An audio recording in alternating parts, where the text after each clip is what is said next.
everybody, and welcome to yet another Faitheism Project podcast. My name is Alan Katz, and I've always been grateful to Hebrew School for making me the atheist that I am so proudly today. And my name is Randy Lovejoy, and I'm a pastor without a church so that I can help people move inside of the faith who are outside of the church. I'm working on it. Hey, no, that's it's now if we, the goal is to make it snappy. Exactly. Yeah. Any thoughts you have, man, because you're a good word crafter with the snappy. So send them my way. Any thoughts on that one? You are too kind. I will we'll begin to look at that. But it's not far off the mark. It's definitely got some ear appeal. Well, that's the working title of the book that I'm trying to complete by the end of this week is Outside of the Church, Inside of the Faith. So it's kind of working off of that. So so you are this week. You think you're going to finish that book this week? I'll at least get it 3/4 of the way done, at least in manuscript form to send out to people. I'm aiming for the whole thing, but we shall see.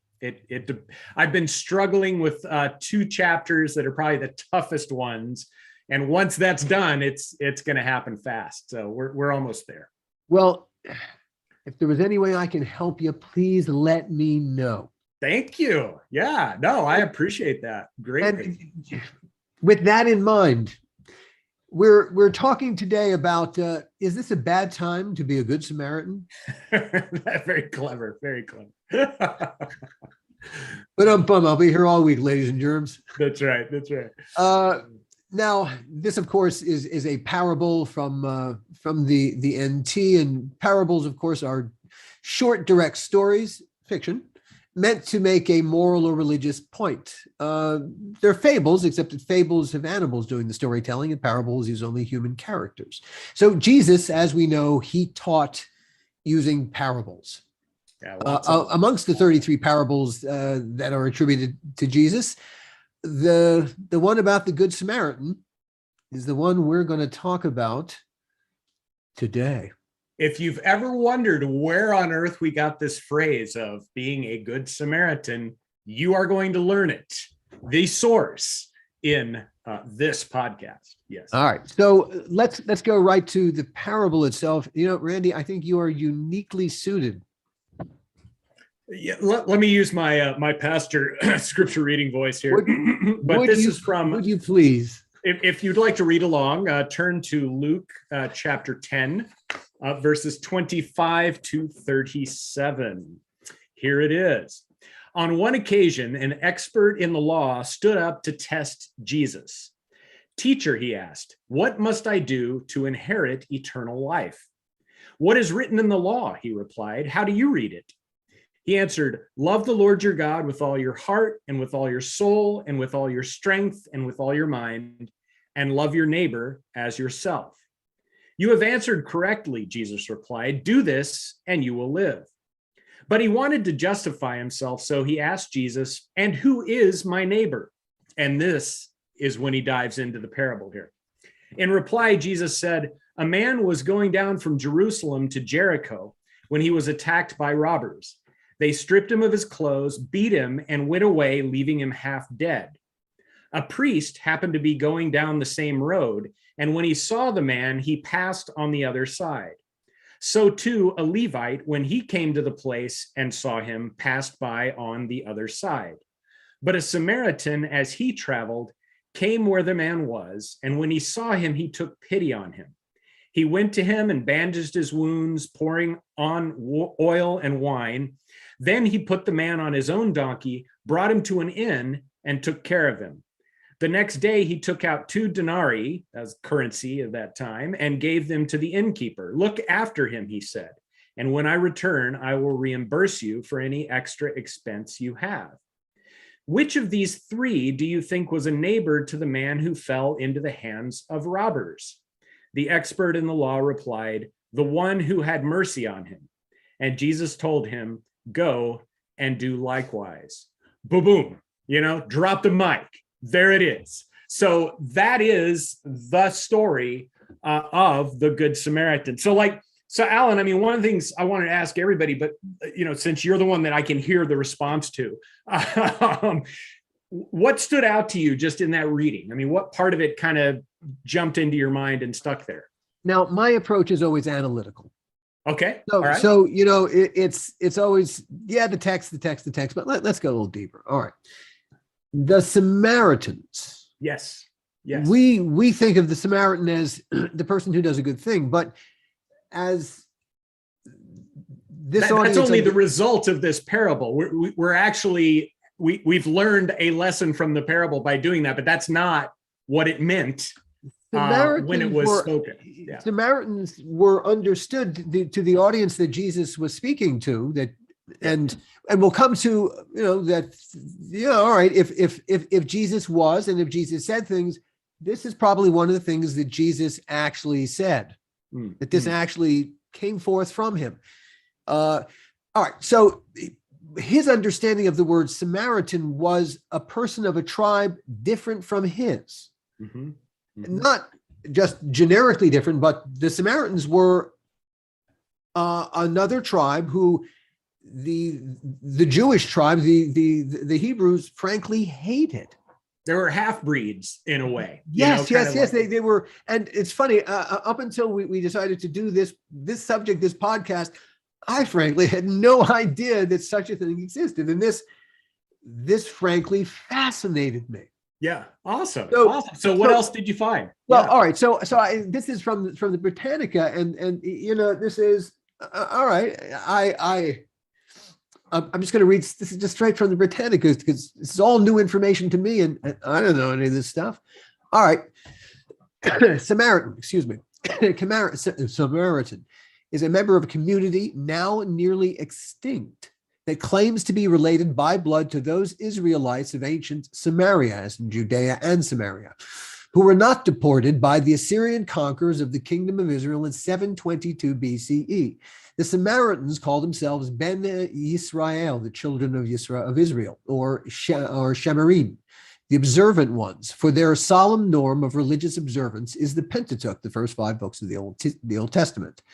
Jews call them simply Shomronim, Samaritans, in the Talmud, rabbinical compendium of the law. And they're called Kutim, suggesting that they're rather descendants of the Mesopotamian Kutaeans, who settled in Samaria after the Assyrian conquest. Now, all right, here's where it gets a little more interesting. Among the most significant differences between the Samaritans and the Jews is the site which they believe God chose for his dwelling. While the Jews hold that God chose Mount Zion in Jerusalem, Samaritans believe he chose Mount Gerizim near Shechem. After the Babylonian exile, the Samaritans built a temple on Mount Gerizim, and the Jews built a temple on Mount Zion. So they were competing delicatessens, for Pete's sake. This remained both kosher or kosher? Well, hey, your kosher is not my kosher. So this remained a considerable matter of dispute between the two communities. And in the 2nd century BCE, the temple on Mount Gerizim was destroyed by the Maccabean ruler John Hyrcanus. The low esteem the Jews had for the Samaritans was the background of Christ's famous parable of the Good Samaritan. So there's our context. All right, now update. By the 20th century, the Samaritan population dwindled to fewer than 200 individuals. But hey, they were still around. But it grew steadily to about 800 in the 2010s. Only in recent years have men been allowed to marry women from outside the community, although women who marry outside the community remain ostracized. The Samaritans are somewhat evenly distributed between a village on Mount Gerizim, which is also the residence of the high priest, and the city of Holon, where a synagogue is maintained just south of Tel Aviv Yafo. They pray in an ancient dialect of Hebrew, but speak Arabic as their vernacular. Interesting. Wow. Now, yeah. Hey, okay, so that's so cool. That's who the Samaritans. So when Jesus is talking about Samaritans, he's talking about this other group who we don't like. Because that's his audience. I mean, his audience are Jewish people. Yes. So that's who he's speaking to. All right. So let's put that context to the story. So all right. So a guy gets beaten up by someone. He's lying near dead, and A Jewish guy. Yeah. a Jewish guy, yeah, and a member of the same tribe, Yep. a rabbi, Yep. walks by him and probably doesn't want to defile himself with a near dead guy, so he doesn't go Right. near him. The Right. Levite probably has a Yeah, we pastors don't come off looking really good in this one either. It's not just the Samaritans. Well, hey, Jesus was not, he didn't care for the temple and its priests for real pretty good reason. I can see, it's like a pastor saying, you know what, that looks sad, but I've got a worship service to lead. Sorry, I need to head on over there, or something. Anyway, yeah, keep going. Tout ça change, whatever. All right. So it's our Good Samaritan. They in Jesus's context, they're willing to do what we're not willing to do. They're a better neighbor than we are, and we're supposed to be the neighbor. Yeah. Yeah. So it doesn't because matter. it kind of works both ways too. It's not like the Samaritans would always see the Jews and say, "Oh, wow, how you doing? How's it going?" But then the Jews would be angry, and there was distrust between the two of them as well. So, he's stepping over a barrier as well in the story. I would be willing to bet that the Samaritans whose temple was destroyed by the Maccabean ruler John Hyrcanus, I bet they had quite a grudge. I think you're right. I bet they had issues. Yeah, there's a definite wall between these two people on both sides. But yeah, like you said, the people that you would expect, according to the law that they've just been talking about, that's love your neighbor as yourself, right? The ones you'd expect to be the ones to be the heroes of the story are, in fact, not the heroes of the story. And the one you would least expect to be the hero of the story is the hero of the story. So I can imagine, can you guess, let's imagine what the crowd response would be after Jesus finishes the little parable. Well, hey, the man was a radical, and that's a radical idea. It is an absolutely radical idea that your community needs to get right. Yeah. Now let me add a little bit of a frame to it that I think it kind of blew my mind as when I was digging deeper into this. And it is that, the frame of the parable is an interaction between Jesus and, as it says, an expert in the Jewish law, right? And it starts off a little tense because it says the expert in the law stood up to test Jesus. This isn't just a friendly conversation. It's kind of like, all right, who are you? I'm definitely putting words in his mouth, but who are you, this upstart itinerant preacher guy, that's stirring up problems? I want to find out if you really know your stuff, or maybe I can catch you in not knowing what you claim to know. So he says, what must I do to inherit eternal life? And then I love what Jesus does. This is, at least from my understanding, you tell me if I'm right. It's kind of a standard Jewish thing to do. He doesn't answer the question. He asks a question as response to the question, right? It's just like, back at you. That's how you know Jesus was Jewish. That's right. That's right. So he says, what's written in the law? How do you read it? He doesn't give him an answer. And then he gives him this answer with Shema, right? Love the Lord your God with all your heart, soul, mind, and strength, and love your neighbors yourself. And Jesus says, you've answered it correctly. Do this and you will live. So that could be the end of the story, right? But then the cool thing is verse 29, if you guys are tracking this, it says, but he wanted to justify himself. And that's critical language. He wanted to justify himself.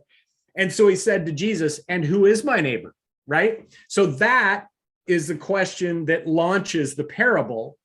But then if you jump to the end of the story, so again, the thing that frames it, it's like the Good Samaritans, the painting, and then you've got the frame around it is this conversation. Jesus then reframes the story right after reframes that question right after telling the story. And he says, which of these three do you think was a neighbor to the man who fell into the hands of the robbers? And if you think about it, the difference between wanting to justify yourself with the question of who is my neighbor versus the question, which of these in the story was a neighbor to, then right there, you've got a really important shift in what it means to fulfill this law of love your neighbor as yourself. That you get what I'm saying? But wouldn't the better question be, well, who isn't my neighbor? Right. And that could definitely be a follow-up to what the way Jesus asked the question, because the way the guy's asking the question is, all right, if we're supposed to love our neighbors as ourselves, then who are the people that qualify as my neighbors, right, so that I love them, right? And the question is, well, who doesn't? Right, who doesn't qualify. Exactly. Right. And see, and that's why you get into the parable, the characters are set up in a way that it begs that very question, because it throws everything upside down. It's like Jonah, everything is the opposite of what it's supposed to be.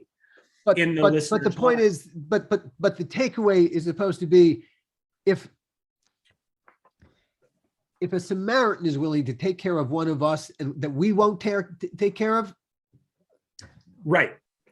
And that's where he says, which one was a neighbor to. It's so like, that's how you be a good neighbor. It doesn't matter who's doing, it doesn't matter who it is or who to. In essence, it's kind of like a larger illustration of do unto others.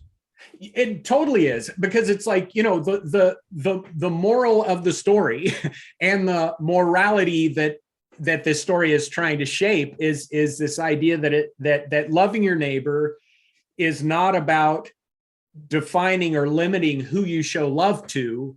Love your neighbor is on you. It's about the quality of your relationships that you offer to other people, whoever they are.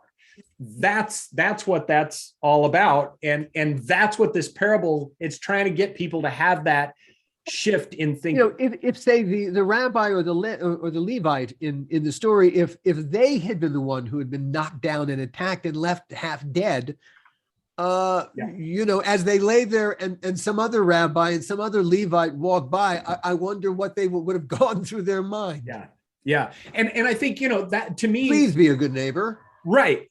But I think, the way we think of a good Samaritan today even is kind of like, what, I am going to do this nice thing to this person. I'm going to be a good Samaritan.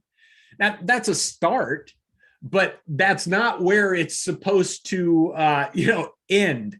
It's really, if you want to be a good Samaritan, what that would mean is that you offer the same quality of relationship to whoever you meet and whoever you gather with, regardless of who they are, regardless of, like in our day, their ideology, their past, their hat, their t-shirt, their, whatever, whether they're waving a big flag or burning a flag, or, I don't know, but whatever, it's like, that's what this is trying to get at. And that's what it means to be a good Samaritan. But I think we still have a lot to learn today from this parable. You know what really courageous people do in a sudden situation?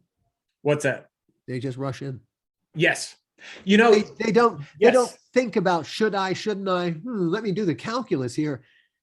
The situation happens and suddenly they're being courageous. I saw that in 9/11 with the first responders. Sure. That's what they did. They ran the opposite way of everybody fleeing for their lives. And it was this amazing act. It was really an amazing act of heroism. A Samaritan is generous, extremely generous of spirit. Yes. And whatever I can do to help whomever at whatever time they need it. Yeah. That is what a good Samaritan is. There's no negotiation inside their heads as to, do I have time to do this? Oh my God, what? I don't know if I can afford to pull this up. Suddenly you're just there doing it, and all the other stuff is just details you'll sort through later. Yeah. But I think another part of the challenge of actually living this stuff out, is we have to have a self-understanding that allows us to cross the boundaries we've set up, or to cross the walls that we've set up between us and other people, without threatening what it is that we believe. And again, I think, I'm going to pat us on the back here. I mean, I think the conversations and the friendship we've developed is one that crosses what is a barrier for some people.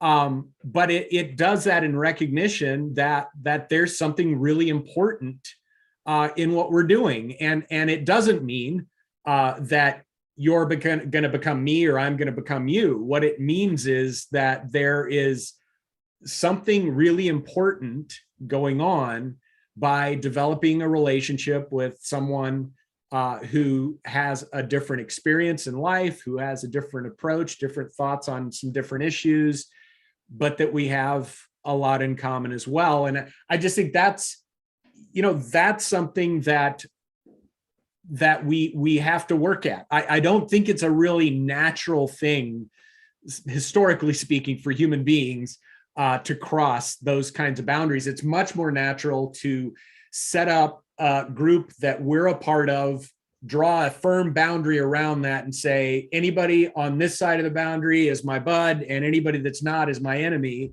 And this is a much more radical way of approaching human relationships. And other as your neighbor. Yeah, that's right. That's right. Yeah, I mean, I think your neighbor as your neighbor, see the other as your neighbor. Yes, I think that's definitely a way to really think it through some more, is who are the people that are the other for me? Because I think we all have them. Doesn't matter, we all have them. But who are the other, or who are the people that I see as kind of a threat, or that I kind of tighten up when I see them? And how can I begin to apply this parable, this idea of love your neighbor, in those situations? Beings are tribal by nature. Yeah. It's a natural survival instinct. We're social creatures, and the immediate social group is what needs to survive. And so a lot of how we tick is built towards maintaining, sustaining the integrity, but also the health of the group. I mean, and isn't that part of why the Samaritans in particular were such a threat, is because they kind of had one foot inside the circle of the tribe and one foot outside. Whereas if it was like, and a man from Siam appeared on the scene, it'd be like, well, it'd still be a problem, but not nearly in as visceral of a way as a Samaritan. I wonder if the Hebrews disliked the Philistines as much as they disliked the Samaritans, because the Samaritans weren't just, a completely different group is one thing, but a group that disagrees just enough with what you believe. It's like, no. And again, keep in mind, all right, what the Samaritans and the rest of the Hebrews were disagreeing on. Yeah. The house, in essence, of the deity. Yes. Well, the deity can't be over there on that piece of real estate that you like. No, the deity is over here on this piece of real estate that we like. Idiots. And there's a great story in the Gospel of John where Jesus and a Samaritan woman have a conversation, and it's around the water well in a Samaritan part of that day. And number one, Jesus as a man should not be hanging out alone with a woman. That wasn't done. On top of that, as a Jewish man and a Samaritan woman, you're really, I mean, this could make headlines. Whoopi got booted off of her show. I mean, Jesus definitely could have gotten booted off of his TV show by doing this. But part of the conversation they have is she says, well, I understand that you all think that we're supposed to worship over here, but we believe worship over here. And the interesting thing is what Jesus says he says, a time is coming when we won't worship there or there, we'll worship in spirit and in truth. So it's the same idea of like, location is not the point. We're moving past that. It's irrelevant. It's yes. When I'm thinking now about the the schism between Yeah. the Samaritans and the rest of the Jews is kind of like the Catholics and the Protestants. Sure. Yeah. Is disagreeing over something fundamental to the dogma. Right. And this is untenable. It is one way or the other. These are absolutes. Right. Well, and that's the fascinating thing, at least within Christian history. And I think we see some of that in how the differences that developed among the Jews and the Samaritans. But, the Protestant Reformation was regional, as well as a doctrinal disagreement. I mean, there's a reason that one part of Germany became Protestant and another part stayed Catholic. There's regional reasons for that. And if you look with the difference between the Catholics and the Orthodox, which was a much earlier schism, there's a lot of language is a big part of it, because they were working in different languages with their faith. And so there were a lot of arguments and misunderstandings about things like the Trinity and all this deep theological stuff they were trying to work out, but their language was a big part, as well as where they were from, of those divides. Now, they would say, no, it's purely theological, but it really isn't. It's also about geography, about culture, about tribe in a different kind of definition. And the more that your tribe becomes distinctive from another tribe, and you start to believe that your tribe is the tribe, then you've got all sorts of problems that develop. And to me, that's one of the beauties of Christianity, even though you wouldn't know it by reading the headlines. But it's that Christianity has shown up in so many different cultures and languages and places, and the institution has looked so different that it's really hard for anybody thinking historically, of course, to really make the point that they've got it all right, that every other expression of Christianity has been problematic, but we've got it right. Now, that doesn't stop people from thinking that. I'm just saying that historically, Sure. You can't argue that. You have no ground to stand on. I remember hearing one Scottish, Andrew Walls, a Scottish historian of religions, that in one of his lectures that he gave, he just said very quickly and very briefly, his point was, and then the Reformation happened, which, by the way, I think will be a footnote in global Christian history. Anyway, and you can see people just looking at him like, what on earth are you talking about? But he was looking at Christianity from a global and historical perspective. And his take was that the Reformation is going to be a minor thing that happened in a certain expression of Christianity in terms of the big picture. But we think. So he got that wrong. Yeah. So I just thought that was a great little comment, that's like, okay, yeah, have a little perspective in terms of what's really going on with things. And I think that can help us a lot in our own tribe, again, which we form, but we need to have perspective and realize our tribe has not always existed, whatever it is, religious or otherwise, that it has its strengths and weaknesses, that it has some things that are very useful and some things that are completely wrong. And we need to be humble about that. And then the other thing, coming back to what we do here, we always need to be ready to hear unexpected truth or unexpected things that might either strengthen or challenge positions that we hold when we're in conversation with others. Again, that's part of maturing as a human being. It's not something to be afraid of. It's something to really value. And it's one of the reasons I've grown a lot in our conversations, just as we've talked about these different things together. So feelings are mutual.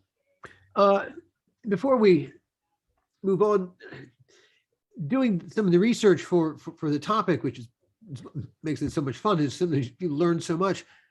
I didn't realize that the parable itself had been the subject of so much discussion and disagreement in the early church. Tell more as they try to figure it out, just as to what it represented. What was Jesus talking about? Was Jesus really, in essence, the Samaritan himself? Some argued that yes, he was, or no, that was not the point. There were tremendous disagreements between various early church thinkers as to what did Jesus mean. And you know, that's part of the beauty of a parable to me, as opposed to, you know, Jesus could have just said, hey, you need to love your neighbor in a different way. End of story, right? But the beauty of the parable to me is that you can't just shrink it down to a propositional truth statement and be done with it. It's like, it's a story, and the point of it is to go enter into the story and let it mess with your head, and then figure out what it means in your everyday life. And so to me, a lot of theologians, especially in the West, they go at stuff in the Bible and they want to be able to reduce it to one incontrovertible, you know, propositional truth statement that's good for all time. But that's not the point of the parable. That's not how knowledge works with the parable. And it actually, to me, is a very narrow view of what meaning is, you know, and it just takes all the fun away. You know, it takes all the fun out of it, you know. It seems to run counter also to what Jesus is doing. Yes. Because I mean, again, Jesus, I've forgotten what percentage of his teaching, I think it might be like 30 to 40% of his teaching was in parables in terms of just length. And you know, there's a reason he spoke in parables versus just laying it all out as a set of commandments or as whatever, you know. But it's these things were things that, you know, Jesus clearly did some work on to package them and put them together. It took thought. It wasn't just all spur of the moment stuff, but it was, you know, these parables were things that were developed with everyday life in mind and then constructed in a way that would make a point, but maybe even that would make a point's the wrong way to put it. They were constructed in a way to mess with people's minds so that they would have to think in a different way. I think that's the point. The most direct way to deliver the lesson would have been, all right, look, it doesn't matter who it is who gets knocked to the ground. Just look after them, okay? It doesn't matter, even if someone you don't like. That would have been the unpoetic way to do it. But exactly. By making it a story about the least liked tribe of our tribe, and they're the example, you know, that's a very inventive way to drive the point home, because it's more than just the simple, oh, for God's sake, be nice to each other. It is. And I think in a way, you know, we love stories. I mean, I know when I walk the Silver Lake Reservoir and listen in on other people, they're always telling stories, you know. And so a story circumvents our barriers and our defenses and all that and draws us in, and we're like, wait, I want to know what happens in that story, right? And we're wide open, and then truth can enter in through a story that, you know, people have the defenses ready for propositional statements or just in your face stuff or whatever. But when you put it in a story form, it sneaks in. And I think that's one of the reasons, you know, to me, the arguments about the parable, in a way, prove the value of the parable, because it was shaking people up. That's why they were arguing about it and trying to pin it down, because they wanted to tame it, you know? And it's like, no, sorry, you can't tame these stories. They're going to mess with you whether you like it or not, you know? How do you think the world has done with the parable over the course of time?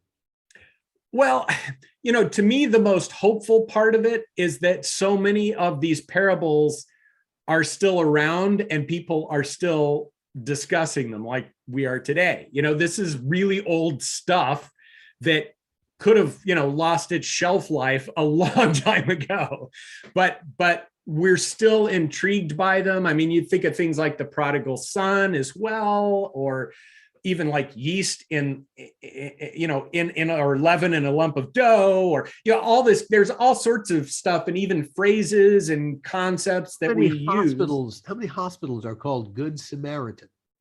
That's right. Exactly. So they're still having their impact in that sense. But as far as transforming the way that we treat one another, you know, we've definitely still got a long way to go on that one. The parables are still needed. I guess you can't say, well, we've handled this one, let's just put that in a museum because it's really no longer relevant to our situation. We can't do that. So I would say it's sad that they haven't changed our global consciousness, but I would also say that they are continuing to have an impact well beyond that, even like the Iliad. I mean, we still talk about the Iliad, but we don't really use it the same way we use parables like this. They're intriguing, the Iliad stories, and we can find some meaning in them, but somehow these others seem more vital to us as a culture, I think. So I would definitely, I would say they haven't been a failure, but they have also not brought about, the lesson still needs to be learned again and again and again. A darker view of humanity, and the fact that you've had 2,000 years to figure this out, and you still figure this out. Yeah, we're kind of slow that way. Maybe it's just not for you. Maybe some other. Yeah. Well, to me, that's where we get into something that is definitely not a topic for this podcast, but to me, there are deeper issues and questions like, why do we keep going back again and again to the negative parts of tribalism, which you could prove historically it has not served us well, to draw a line around our own kind and then try to get rid of others. That hasn't served us well. It's caused all sorts of misery and horror. And so I think the question of why do we keep going back to that is a really intriguing one that, that you could get all sorts of specialists and people in different disciplines together for that kind of a conversation. What might seem self-interest on the surface is so very much the opposite of self-interest in every other way. Isn't it? Yeah. There are a lot of things about human beings that don't track, and that's one of them. It's just like, okay, if you step back for a minute from your group and look at the little bit bigger picture, you're going to see that this approach probably isn't the best approach if you want to achieve the goals that you say you're after. But we go back to that playbook again and again and again and again. For me, that's why this parable is still around and why it's still relevant and why it's still argued about, is because it says your playbook stinks and you need another one. And you've got to decide whether you're going to listen or not. We aspire to be so much. As Mel Brooks put it in the theme song to the 12 Chairs, hope for the best, expect the worst. Oh man. Well, I think we ought to pick another parable or two sometime down the road to have a conversation around too, because there are definitely, like the prodigal son, which is one that many people know, or they've seen it in artwork or whatever. That would be worth talking about. Perhaps there's the one. What's the one about the mustard seed? Yeah, right. A mustard seed you just need a mustard seed of faith. So that's a very short, pithy saying, but it's definitely one, and about how it's related to its idea that it's small, but then it grows to be this. An enormous thing. Yeah. But it's but it can be faith, but also that's an idea. Yeah. Good ideas can do exactly the same thing. So it is. Hey, they're instructive. But hey, then atheist that I am, I consider myself very much a fan of Jesus. So.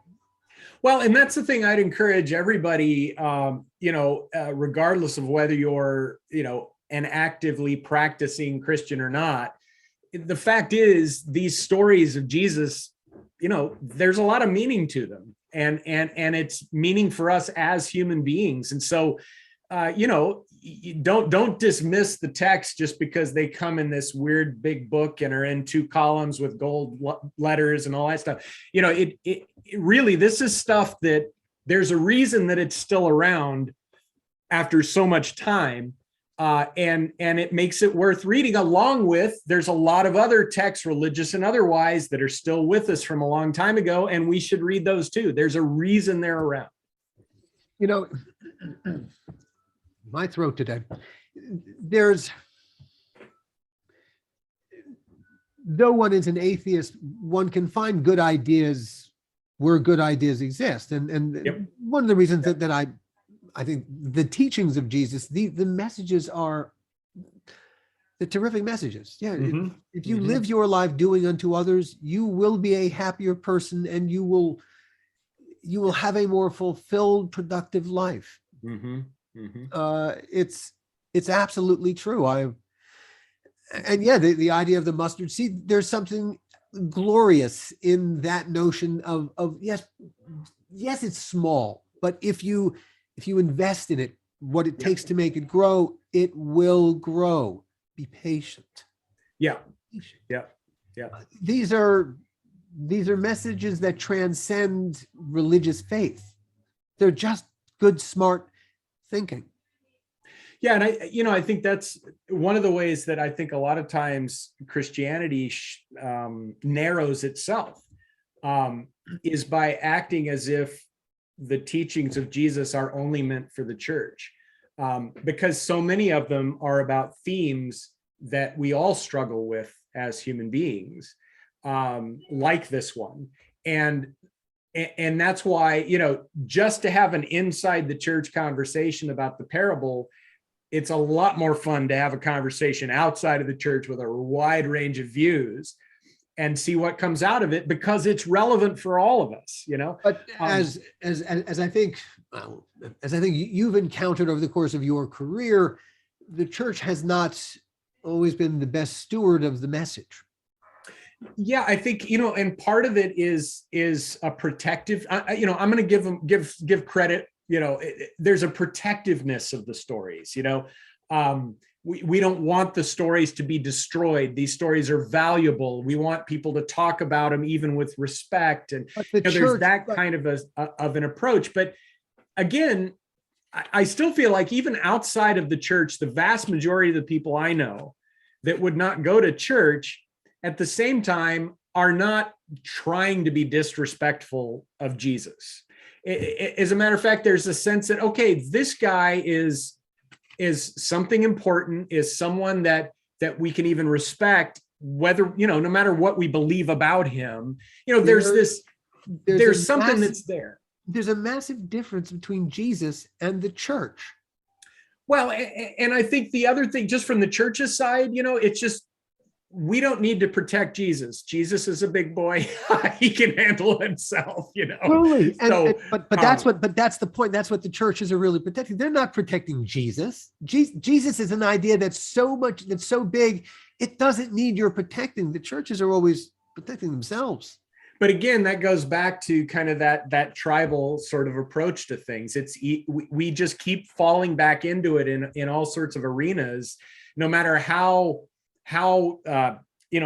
much of a good Samaritan we're trying to be, we still end up falling back into that same tribalism and setting up the same little world that the parable blows apart. And it says those distinctions you've set up, really, when it comes to love, they fall. These are not relevant to fulfilling or following the command. So you end up behaving like a Levite, for Pete's sake. That's right. Yeah, and on that bombshell. Yeah, on that bombshell. It's so great having this conversation with you, Alan. I really enjoyed it.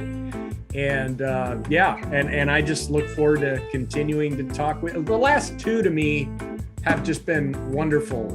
And I mean, they've all been good, but these just stood out to me as really interesting. So. In terms of how to solve the problem, how to get people to be better Good Samaritans or Good Samaritans to begin with, I don't know. Maybe we need a book, How to Be a Good Samaritan for Dummies, An Idiot's Guide to Being a Good Samaritan. I don't know. Am I thinking about this wrong? Well, I think in the meantime, just read the parable and let it draw you in and mess with your mind and then figure out, all right, what can I do in the next hour or two to really apply what I've learned from the parable. That's probably the best start you can make, and then keep it with you and watch when you turn back to your tribalism to make yourself feel secure, and kind of ask yourself, Okay, wait, why am I doing this? And what if I took this other way instead? What would happen, you know? So that's your homework, everybody. Between now and the next podcast, we need you to go out and be Good Samaritan. Build the habit, a daily, day by day, moment by moment, interaction by interaction, Good Samaritan. That's what our country and our world desperately you can needs. do it. We have faith in you. Yes. Hey, well done. Okay, end right there. Cut. We're done. On that, we'll see you all next time. Thank you. Thanks, everybody. Good to be with you.